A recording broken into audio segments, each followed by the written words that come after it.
Assalamualaikum warahmatullahi wabarakatuh. Kami dari kelompok 4, kami akan membahas terkait dengan mazhab apa? Utilitarianisme.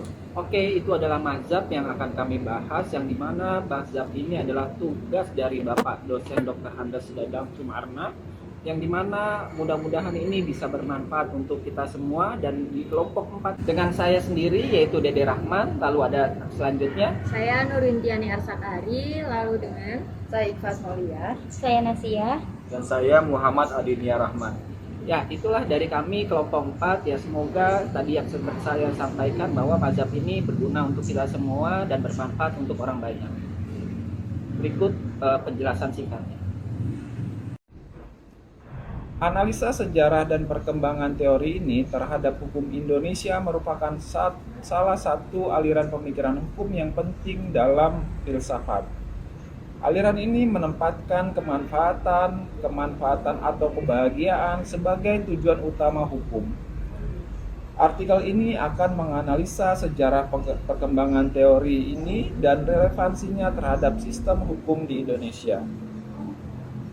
Asal-usul utilitarianisme modern berakar pada pemikiran filsuf Inggris yang dimana pada abad ke-18 Jeremy Bentham berusaha mencari dasar objektif untuk membuat keputusan dan kebijakan sosial. Ia berpendapat bahwa tindakan yang benar secara etis adalah memberikan manfaat terbesar bagi sebanyak mungkin orang. Prinsip utama teori ini, Bentham adalah kebahagiaan terbesar dari jumlah orang terbesar. Ini menjadi norma untuk tindakan pribadi maupun kebijakan pemerintah. Jeremy Bentham pada abad ke-18 mengembangkan dasar-dasar teori ini yang dimana teori ini menjadi teori yang modern. Pada abad ke-19, John Stuart Mill memperluas dan memperdalam teori ini dan akhirnya berlanjut pada abad ke-20 dan 21.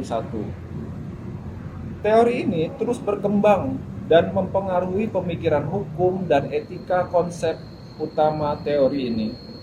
Menurut Bentham, manusia secara alami menghindari penderitaan dan mencari kesenangannya. Kebahagiaan tercapai jika seorang memiliki kesenangan dan kebebasan dari kesusahan. Moralitas suatu tindakan hukum dinilai berdasarkan kemampuannya untuk meningkatkan kebahagiaan sebanyak mungkin orang. Bentham mengembangkan kalkulus hedonistik, yang dimana untuk mengukur kesenangan dan penderitaan secara kuantitatif, faktor-faktor yang mempertimbangkan meliputi intensitas, durasi, kepastian, kedekatan, kesuburan, kemurnian, dan jangkauan perasaan yang dihasilkan. Kesenangan, tujuan utama yang dicari sebagian besar manusia yang ada di muka bumi. Penderitaan, hal yang dihindari manusia adalah kebahagiaan tercapai saat kesenangan melebihi penderitaan moralitas. Dinilai berdasarkan dampak terhadap kebahagiaan orang banyak. Perkembangan teori ini oleh John Stuart Mill memperluas pemikiran Bentham dengan beberapa modifikasi yang penting. Mill berpendapat bahwa kualitas kesenangan juga harus dipertimbangkan. Tidak hanya kuantitasnya, ia menyatakan bahwa kesenangan intelektual dan spiritual lebih bernilai daripada kepuasan fisik semata. Oke, dari saya mungkin itu yang bisa saya sampaikan, nanti akan dilanjut oleh tim saya yang lainnya. Mill juga menekankan bahwa kebahagiaan yang menjadi tujuan adalah kebahagiaan semua orang yang terlibat, bukan individu. Ia berusaha menyeimbangkan kepentingan individu dengan kepentingan masyarakat. Perbedaan sudut pandang menurut Bentham yaitu fokus pada kuantitas kesenangan. Kesenangan diukur secara setara. Menurut Mill, mempertimbangkan kualitas kesenangan dan kesenangan intelektual lebih bernilai. Untuk persamaannya, yaitu kebahagiaan sebagai tujuan utama dan manfaat bagi orang banyak. Kritik dan perkembangan lanjutan utilitarianisme. Meskipun berpengaruh, utilitarianisme juga menghadapi berbagai kritik. Beberapa menganggap teori ini terlalu menyederhanakan moralitas menjadi sekedar kalkulasi sebuah kesenangan. Kritik lain menyoroti potensi pengabaian hak-hak minoritas demi kepentingan mayoritas. Menanggapi kritik, muncul variasi utilitarianisme seperti utilitarianisme tindakan dan aturan. Perdebatan terus berlanjut mengenai cara terbaik menerapkan prinsip-prinsip utilitarianisme dalam situasi yang kompleks. Yang pertama, utilitarianisme klasik yang berfokus pada konsekuensi langsung tindakan. Yang kedua, utilitarianisme tindakan yang menilai setiap tindakan berdasarkan dampaknya. Yang ketiga, utilitarianisme aturan menekankan pentingnya aturan yang memaksimalkan utilitas. Relevansi utilitarianisme dalam hukum Indonesia. Prinsip utilitarianisme memiliki korelasi dengan konsep negara kesejahteraan yang tercermin dalam pembukaan Undang-Undang Dasar 1945. Pasal 33 ayat 3 Undang-Undang Dasar 1945 menyatakan bahwa kekayaan alam harus digunakan untuk sebesar-besarnya kemakmuran rakyat, sejalan dengan prinsip manfaat terbesar bagi banyak orang. Dalam konteks legislasi, membuat undang-undang di Indonesia diharapkan mempertimbangkan banyak dan manfaat hukum bagi masyarakat luas. Keseimbangan antara kepentingan publik dan pribadi menjadi pertimbangan penting dalam proses pembuatan hukum. Dalam sebuah keadilan, hukum harus memberikan keadilan bagi seluruh rakyat. Dalam segi kemanfaatan, hukum bertujuan memberikan manfaat terbesar. Dalam kepastian, hukum harus memberikan kepastian dan kejelasan. Untuk penerapan mazhab ini dalam kebijakan hukum Indonesia, misalnya dalam hukum lingkungan yang bertujuan melindungi kepentingan masyarakat luas, kebijakan sosial seperti jaminan kesehatan nasional juga mencerminkan prinsip manfaat terbesar bagi sebanyak mungkin orang. Namun penerapan mazhab ini juga menghadapi tantangan, terutama adalah menyeimbangkan kepentingan berbagai kelompok masyarakat. Diperlukan pertimbangan cermat untuk memastikan kebijakan tidak merugikan kelompok, minoritas, atau rentan. Itu ada bidang hukum, contohnya itu penerapan mazhab ini. Terus hukum lingkungan, perlindungan sumber daya alam untuk kepentingan bersama. Hukum sosial itu program jaminan sosial nasional. Hukum ekonomi itu kebijakan yang mendorong pertumbuhan ekonomi inklusif, kesimpulan dan prospek masa depan. Teori mazhab ini telah memberikan kontribusi signifikasi terhadap pemikiran hukum di Indonesia. Prinsip manfaat terbesar bagi sebanyak mungkin orang meliputi pertimbangan penting dalam pembentukan dan penerapan hukum. Namun penerapan perlu dilakukan dengan hati-hati, mempertimbangkan kompleksitas masyarakat Indonesia yang beragam. Untuk kedepannya itu tantangan bagi sistem mazhab ini dengan nilai-nilai keadilan, kepastian hukum, dan perlindungan hak-hak individu. Diperlukan dialog terus-menerus antara pembuat kebijakan, akademisi, dan masyarakat untuk mewujudkan sistem hukum yang benar-benar bermanfaat bagi seluruh rakyat Indonesia. Itu ada keseimbangan, menyeimbangkan manfaat umum dengan pelindungan hak individu. Terus ada keadilan, memastikan keadilan tetap menjadi prinsip utama dalam penerapan hukum. ada fleksibilitas, mengembangkan sistem hukum yang dapat beradaptasi dengan perubahan zaman. Terus kemudian ada partisipasi, melibatkan masyarakat dalam proses pembentukan dan evaluasi. Konsep utilitarianisme dan konsep teori utilitarianisme Jeremy Bentham. Konsep dasar dari teori utilitarianisme secara umum yang sangat sederhana, yaitu bagaimana memaksimalkan kedayagunaan dari suatu tindakan sehingga dari proses tersebut kita dapat menikmati manfaat, keuntungan, kebahagiaan, dan kenikmatan. Dari proses memaksimalkan kedayagunaan tersebut, kemudian diharapkan pula untuk dapat menghalangi timbulnya rasa sakit, kejahatan, penderitaan, atau rasa-rasa yang menimbulkan ketidakbahagiaan. Proses memaksimalkan kedayagunaan ini kemudian diterapkan secara konkret kepada tindakan-tindakan yang nyata yang terjadi di masyarakat.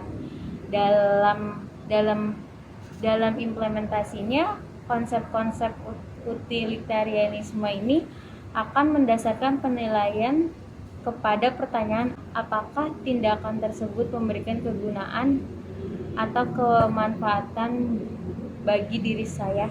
Dari pertanyaan tersebut, suatu penilaian terhadap tindakan fenomena yang terjadi di masyarakat atau suatu peristiwa konkret akan didasarkan kepada seberapa berdayanya dan seberapa bergunanya tindakan, fenomena, atau peristiwa tersebut kepada individu yang mengalaminya. Dalam konsep mazhab ini, konsep klasik, jika suatu tersebut memiliki daya guna yang besar bagi masyarakat luas, hal tersebut akan meningkatkan kebahagiaan dan mengurangi rasa sakit.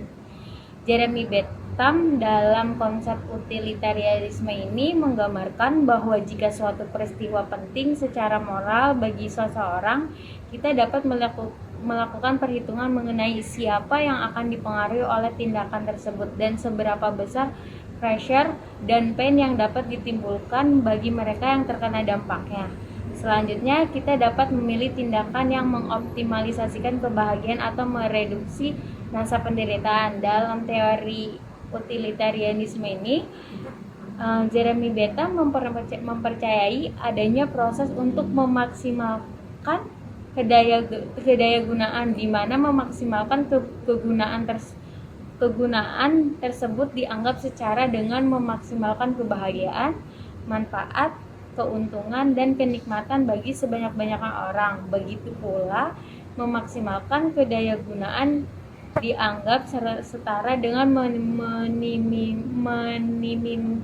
meminimalkan rasa penderitaan bagi sebanyak-banyaknya orang yang terdampak oleh situasi yang secara moralitas dianggap penting. Jeremy Bentham juga menempatkan moralitas sebagai indikator kapan perhitungan pressure dan pain digunakan. Pendekatan ini membuat setiap pilihan ditentukan oleh seberapa banyak kebahagiaan yang dapat dihasilkan atau bagaimana konsekuensi dan hasil dari pilihan tersebut. Dengan menggunakan konsep ini, tingkat kebahagiaan diukur sebagai hasil rasa sakit dan kebahagiaan terhadap tindakan, peristiwa, atau fenomena serta jumlah individu yang terdampak olehnya. Kesimpulannya, dari pembahasan mazhab ini selalu menjadi dasar yang digunakan untuk membenarkan kemanfaatan sebagai utama dalam teori mazhab ini, milik Jeremy Bentham. Adagium ini berperan sebagai tameng yang mempertahankan kemanfaatan sebagai tujuan hukum dalam kerangka mazhab ini, yang dikembangkan oleh Jeremy Bentham. Jika dilihat lebih mendalam, adagium tersebut senantiasa menjadi landasan untuk membenarkan fokus pada kemanfaatan sebagai tujuan hukum dan konsep mazhab Jeremy Bentham ini. Ketika konsep ini diterapkan dalam penegakan hukum di Indonesia, dapat dilakukan dengan tepat sehingga mencapai tujuan utama teori mazhab ini, yaitu keadilan, kepastian, dan kemanfaatan aliran hukum. Sebagai cabang dalam ilmu filsafat, telah menciptakan sebagai peraturan yang tersebar di seluruh dunia. Kesemua ini berasal dari tujuan utama aliran ini, yang menempatkan kebahagiaan individu atau masyarakat sebagai fokus utama dalam pembuatan peraturan. Jeremy Bentham pertama kali mencetuskan aliran ini pada abad ke-18 Masehi, dan secara konseptual aliran ini termasuk dalam bagian hukum positif. Pengaruh aliran ini terus berkembang hingga mencapai Indonesia, menghasilkan peraturan seperti penggunaan helm SNI yang diwajibkan bagi pengendara sepeda motor di Indonesia, serta berimplikasi pada regulasi dalam produksi makanan. Dalam implementasinya, peraturan-peraturan ini memberikan dampak yang menciptakan rasa aman, kebahagiaan bagi penerapan hukum praktis di Indonesia. Dalam konteks penelitian, hukum mengenai penggunaan helm SNI bagi pengendara sepeda motor. Analisis dapat dilakukan dengan menggunakan teori utilitarianisme.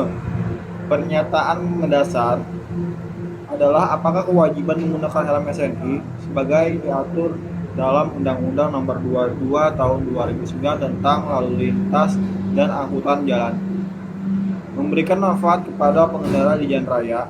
Erwin Kristanto dalam jurnal Biomedik meneliti bahwa bagian tubuh yang paling sering mengalami luka yang dapat berakibat fatal dalam kecelakaan sepeda motor adalah kepala. Penelitian tersebut menyatakan bahwa kewajiban menggunakan helm SNI bermanfaat bagi pengendara sepeda motor, melindungi kepala dan kemungkinan benturan yang dapat menyebabkan luka. Dengan kata lain, undang-undang yang mengatur kewajiban penggunaan helm SNI dapat diinterpretasikan sebagai upaya untuk mencegah cedera kepala yang sering terjadi dalam kecelakaan sepeda motor. Dalam kerangka mazhab ini, hal ini dapat dianggap memberikan manfaat dan kebahagiaan kepada individu karena mengurangi resiko luka serius pada bagian kepala. Sebagai contoh lain, penerapan standar makanan yang harus sesuai dengan Badan Pengawasan Obat dan Makanan atau BPOM juga dapat dianalisis dengan teori mazhab ini. Standar tersebut mengharuskan makanan yang diproduksi oleh suatu perusahaan melewati uji dari BPOM agar dapat dikonsumsi oleh masyarakat. Tujuan utama dari penerapan standar ini adalah untuk memastikan bahwa makanan, minuman, atau obat-obatan yang dikonsumsi oleh masyarakat aman dan bermanfaat. Jika suatu produk tidak memenuhi standar, kemanfaatan dan keamanan hal itu dianggap merugikan masyarakat. Dengan demikian, uji dan persetujuan di BPOM dianggap sebagai langkah yang mendukung kebahagiaan dan manfaat bagi konsumen. Halo, demikianlah tadi pembahasan dari kami kelompok 4. Semoga bermanfaat untuk kita semua, dan apabila ada kesalahan dalam penyebutan ataupun penjelasan yang kami sampaikan, semoga dimaafkan untuk pembahasan tersebut ya. Karena kami hanyalah manusia biasa yang tidak luput dari kesalahan, dan saya tutup dari kami semua. Wassalamualaikum warahmatullahi wabarakatuh. Bye.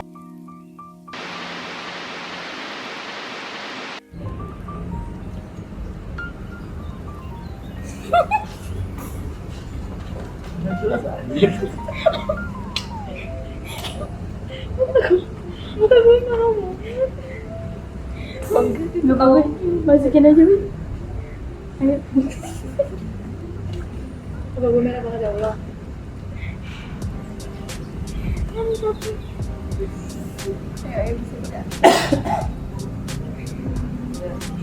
Udah. Abang lagi.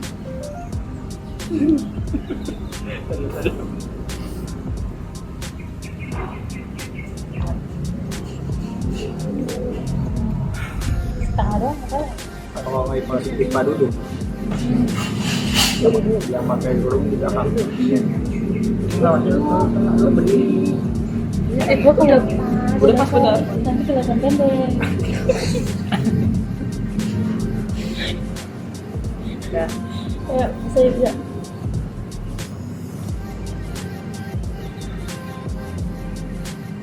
Kalau kuning sih.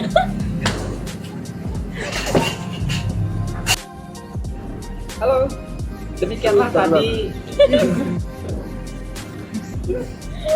Meskipun berpengaruh utilitas.